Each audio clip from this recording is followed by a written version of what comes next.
قرآن میں ایک ایسی قوم کا ذکر ملتا ہے جس کی تباہی آج تک انسانیت کے لیے عبرت بنی ہوئی ہے۔ یہ قوم یاجوج اور ماجوج تھی، جنہیں دنیا گو اور ماگو کے نام سے بھی جانتی ہے۔ کہتے ہیں ان کی تعداد اتنی زیادہ تھی کہ جہاں سے گزرتے وہاں کی گھاس تک ختم ہو جاتی تھی۔ ندیوں کا سارا پانی پی جاتے، پہاڑ رون ڈالتے اور بستیاں اجاڑ دیتے۔ ان کے دل میں نہ رحم تھا نہ انسانیت، ان کا مقصد صرف تباہی میں جانا تھا۔ لوگ ان کے ظلم سے تنگ آ کر اللہ سے دعا کرنے لگے، اے ہمارے رب ہمیں ان سے نجات عطا فرما۔ اللہ نے اپنی رحمت سے ایک نیک، عادل اور طاقتور بادشاہ کو بھیجا، ذوالقرنین۔ اللہ نے انہیں علم، طاقت اور حکمت تینوں عطا کی تھی۔ جب ذوالقرنین پوری دنیا کے سفر پر نکلے اور دو پہاڑوں کے بیچ پہنچے تو وہاں کے لوگوں نے ان سے فریاد کی، یاجوج ماجوج ہماری کھیتیاں، ہمارے گھر، ہمارے بچے سب تباہ کر دیتے ہیں، کیا آپ ہمارے لیے اور ان کے درمیان ایک دیوار بنا سکتے ہیں؟ ذوالقرنین نے جواب دیا، اللہ نے مجھے جو طاقت دی ہے میں اسے تمہاری حفاظت کے لیے استعمال کروں گا۔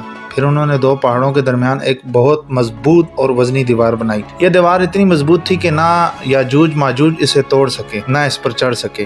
صدیاں گزر گئیں، آج بھی وہ دیوار کہیں موجود ہے، مگر کوئی یقین سے نہیں جانتا۔ کچھ لوگ کہتے ہیں یہ کاکس کے پہاڑ میں ہے، کچھ ترکستان کے قریب، اور کچھ مانتے ہیں کہ زمین کی تہوں میں چھپی ہے۔ یاجوج ماجوج کا واقعہ قیامت کی بڑی نشانیوں میں سے ایک ہے اور ہمیں یاد دلاتا ہے کہ دنیا کی کوئی طاقت اللہ کے سامنے کچھ نہیں ہے۔ اللہ ہر چیز پر قادر ہے۔